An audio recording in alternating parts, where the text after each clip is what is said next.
My name is Samantha Latouche. I work for One Housing Group, so we're a registered social landlord, where I'm responsible as head of service for volunteering and partnerships. And we're based in a large mixed homeless hostel. It's one of the largest hostels in Europe. It's called Arlington, and we deliver a really innovative suite of services and support to homeless people. So the hostel has people who have formerly been street homeless. So they access the hostel space through nominations from Camden Council. And when they're there, when they're at Arlington, they go through quite a lengthy assessment. And that is to look at all the multiple needs that we find that we're increasingly seeing, and sort of definitely more chronic multiple needs. I think that's really come through the cuts that have been made. A lot of other hostels services, especially in Westminster and Camden, have closed over the last few years, and this is driving even more people to be street homeless. The department I work in is the fluffy side of housing, which is really seeing people transform in front of your eyes in terms of the distance that they travel when they come to us. So Arlington, we work with social economy partners, so it's all about social value for the work that we do. So there are social economy partners that are based within Arlington that rent business space but give back a social value, whether that's training and education, or whether it's providing work placements or apprenticeship places for the people that we work with. I also head up youth services, and I think that there needs to be a recognition that we really want to tackle aspiration and social mobility within young people, ensuring that any issues that they have are addressed and tackled. So I don't really have much more to say on the kind of political front, because I'm not a political person, but yes, I'm happy to be here to kind of give the view from the customer kind of journey in terms of that. Fantastic. Thank you very much. So I'd like to add that the reason why we're all here is also thanks to Daniel Kaczynski MP, who sponsored the room and made this happen. So thank you very much.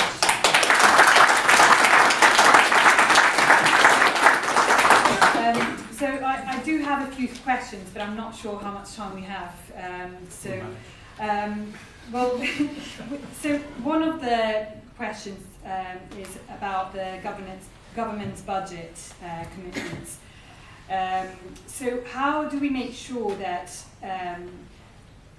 it's spent in the right way, so that what is needed to support homeless people?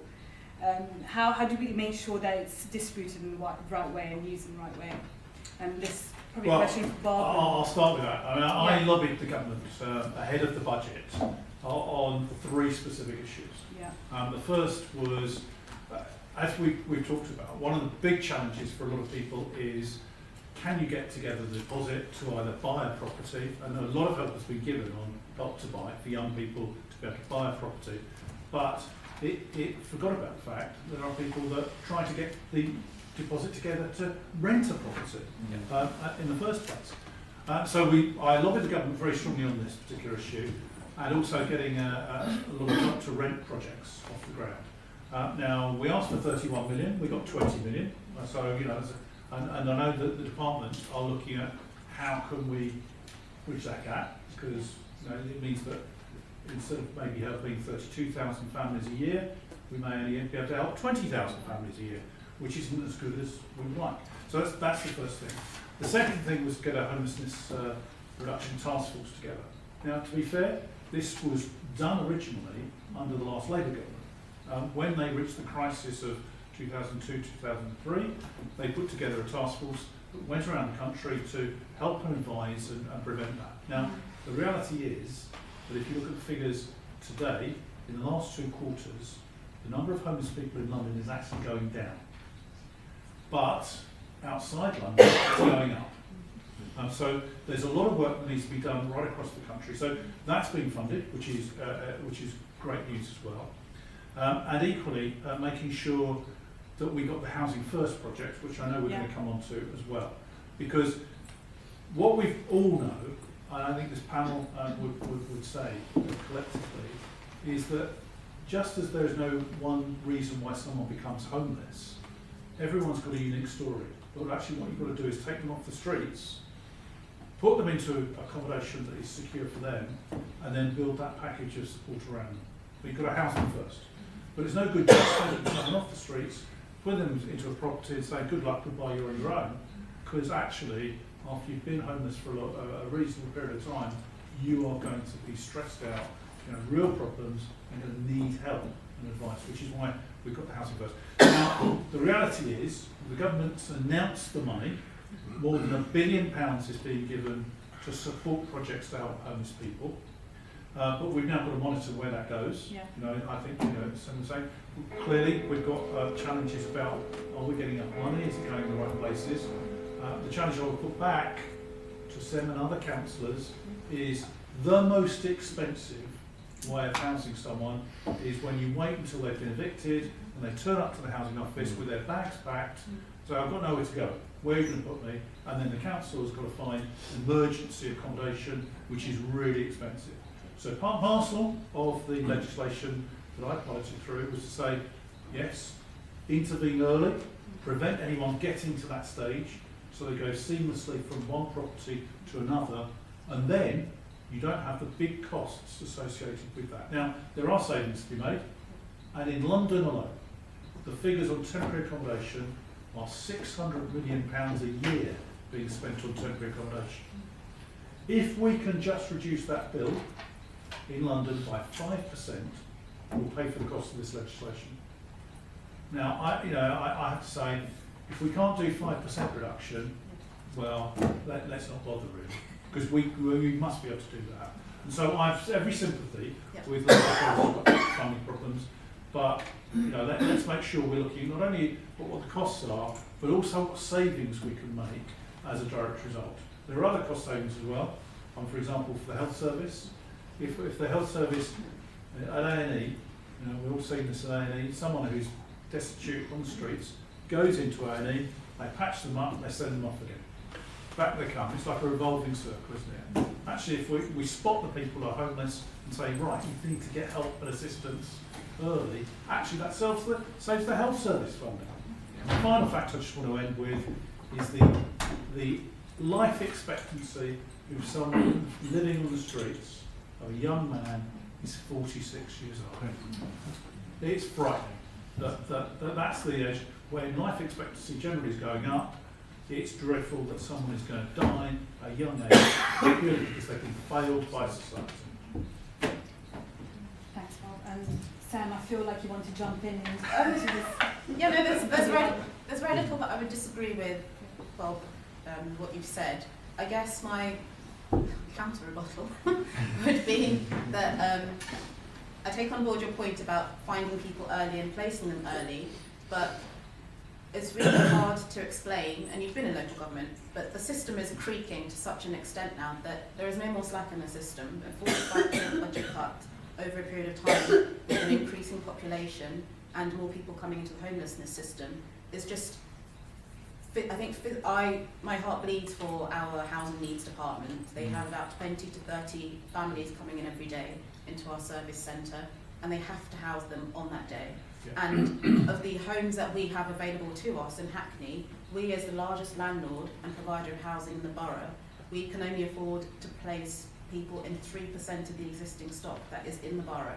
So I fully take on board your point about we should place people earlier, but the idea that we can do it with those kinds of numbers, we as a local authority can't afford it. And so where to place people and to have that intervention and the meaningful intervention with the Housing First approach, which actually is a great approach to being non-judgmental and taking people's issues and helping them address them. The realities of temporary accommodation right now is that people are moving further and further away. So the family that I tell you about that approached me, they've not moved very far away. they've moved to Haringey, to Northumberland Park, but they've moved into a hostel which doesn't have private facilities, and they've got children. And that is a good situation right now. And so I just think that, and so my point is genuinely made about we need to have the freedom to be able to build more houses, to put people in and to be able to offer them, wherever that might be. And I don't think there's a local authority that has any sense that would oppose anything that you have proposed, but we don't physically have the homes to provide the 3,000 people on the list, let alone adding another burden to that, however well-intentioned that might be. So I suppose it needs to be funded. Yes, Phil? What I'd like to do, because I'm a musician, I have no sense of timing. Number 7. What it says He's a comedian as well. the truth is that we will go through some of these. I'm not quite sure how long we've got. But I just wanted to point a few things out to my fellow citizen Londoners floating around the room tonight. Currently, I live in under the London Borough of Camden, where property development is rife and it's luxury only. There is virtually no social housing provision whatsoever, or it's a bag of money. Okay, we have Airbnb completely out of control. I think many local authorities are now doing this 90-day thing. Like, that's going to work. Like, you know, a flat in Airbnb is taken out of all of our reach. It just is. So I can't build a home knowing that I'm going to be evicted 90 days when they want a load of people to come from Italy for a holiday. So that's number one. Number two, we talk about the property development, which is everywhere we see, Battersea, etc. It is all nearly offshore, sold offshore. 40%, we've done my homework, 40% of modern property development around the London area, the Metropolitan Police's own figures, if you go and ask them, is from criminal gangs. This is drug dealers, you know, basically buying buildings. Now, we don't ask where their money comes from. If I want to get a mortgage, I'm put through the 3rd degree, where did every penny that I got. And something I want to point out that Bob mentioned, and Lord Bird, I can hear him probably in my head, this word, affordable for young people. Now, I was young once, no comment, and I know that a young person now, affordable housing in the London Borough of Camden, which is where I'm from, you need £100,000 deposit. Now, I don't know about your children, I don't know what kind of pocket money you're giving them, but all I know is that you cannot find that kind of deposit, even with the government help scheme. It's not enough. So now we're building houses that nobody can afford, or very few people. Again, if you look at Lord Bird, he recently tweeted out 70% of people's income in some places is for housing. 7%. Go to Europe, okay, where it's 20 and 10. And then the last very quick point was, we were just talking about landlords. The power of a landlord in the United Kingdom today is completely total. I have a 6-month tenancy agreement, which I can be thrown out of in 2 to 4 weeks. And I'm an okay, balanced kind of guy. They can make me homeless. They can double my rent. They can triple my rent. I have no power to say to my landlord, no. It's not that I'm a bad tenant. I'm a wonderful tenant. I pay my bills. They can throw me out. How do I build a life? How do I have a family in a private accommodation, which is where we are currently, Bob, looking the private sector with affordable housing, which doesn't exist unless in fairyland. So how does anybody, let alone young people, what's bang about young people? What about us older people? Okay, I can't get a mortgage. If I wanted to get a mortgage, they ask me for £250,000 for an affordable property in my own area. So last point I'd like to make is that we need to look at how landlords are allowed to operate in the homelessness sector. The report that I'm sure you all saw in Newham, where the London Borough of Newham housed people on an industrial estate in an office block that had been converted to a kind of hostel type accommodation, and it was revealed on the news, and suddenly everybody got a bit agitated about it, especially when we found out that every half an office had been converted into a space for families for £200 a week to a private landlord. Now that actually came out, and now I think there's something being done about it. But as I said to Sam, I'd love to meet the person who thought that was a really neat idea. Yeah? So that's my point. Can I just add, is that homelessness has been around since time immemorial. It's everywhere, all over the world people are homeless. You know, it's particularly bad in a country like Britain, where the disparity between the homeless and the wealthy and the homed is huge. You know, when you're in, I actually live in Sri Lanka and England, and I'm doing an anti-poverty project there. When you're homeless in Sri Lanka, you can just go and lie on the beach, you know, go and do a bit of fishing, you know, pick a mango off a tree or a banana or something else. You know, it's uncomfortable, the heat is uncomfortable, but there's nothing worse than being out there in the cold. So I'm a practical man, you know, I don't know what the solutions are. Bob and Phil and John, Lord Bird, they obviously pressurise the government and lobby the government to do legislation which bring changes. I'm a practical person. One of the ideas I proposed at the event that Bob hosted for us a few months ago was we have all these empty shops all over the bloody place, you know. Why can't we turn them into mini pop-up shelters where we provide a bed, fresh clothing, and simple things like manicure, haircut. I've got one of Britain's top hairdressers willing to come up with a team of people and give a homeless person a haircut. These are basic things that we all take for granted, but when you're on the street, those things are not accessible. Now, what do you do if you've got a headache? You can't go to a doctor. You can't even vote. So these little pop-up shelters, at the moment, as Bob knows, the problem is that local authorities to turn commercial residents into to residential use, they're not allowed to do that at the moment. That's the law. So we need to bring some changes there. So these things could be run by the community.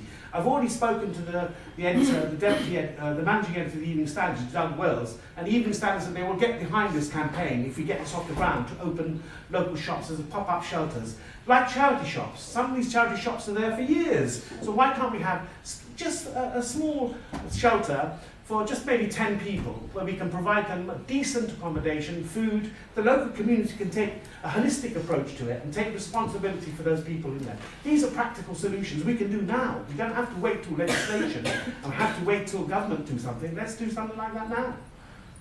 Thank you. And on that point, I'd like to ask a question to Sam. So clearly there's a shortage of housing, and especially affordable housing. So what can social housing providers do to make sure that we can keep building generally affordable houses for people that desperately need it? Okay, so at One Housing we are committed to building more affordable homes where people want to live. I know that over the years the subsidy to do these developments have been drastically cut. As an organisation, we do homes for private sale. And with the profit from that private sale, we develop social homes. So there's a cross-subsidy model that we have taken on ourselves to do to address the issue, rather than sitting on stock and just maintaining what we currently have in existence. We kind of thought out of the box a little bit by doing this particular model. I think in the last several years we've built over 5,000 new homes, 3,000 of which have been affordable, and it's been through using that cross-subsidy model. I think as well the important thing to think about within the homelessness issues that exist is about giving people the skills and equipping them to be able to overcome the barriers that exist of those multiple complex needs, to get them resilient, to go into work and to sustain employment, and to look at the range of options that could be available. And I completely agree with you about the private rented sector. You're at a whim. I think all of us in this room, unless we actually own our properties outright, could become homeless. You just don't know what is around the corner. Even today I spoke to 2 young women who use our services, our creative art space, and both of them, although they've come through that homelessness pathway, had jobs before. One was a nurse and one was a midwife. So they both fell on hard times. But I think it's just about building the resilience so people don't create the same cycle of that they're able to become more robust. So we are trying to do our best. I think that partnership working with local authorities to maybe free up some land, that we work more in partnership in terms of with social housing providers would be useful. And I think across One Housing we've actually worked with the NHS, freeing up land to provide schemes for reablement services and people who are kind of clogging up the NHS. So we are trying to look at a whole range of different things. But it's not just about single homeless people, it's about homeless families, living in poverty, working, and still living in poverty. So, yeah. I think we're trying. Yeah, can I just take up, because I think we've got to deal with the issue that I think quite reasonably said is the lack of housing. Now the government have got a plan to build 300,000 homes a year for the next 5 years. Now we've got to put that into context. In this country, political parties of all persuasions have failed to build enough housing for the number of people that live in this country, or that we've invited to come into this country. Now, so the reality is that we know that if we'd have been building at the right level for the last 30 years, actually the housing crisis we're talking about wouldn't be the crisis we've got. We haven't built 300,000 homes in this country for nearly 40 years in a single year.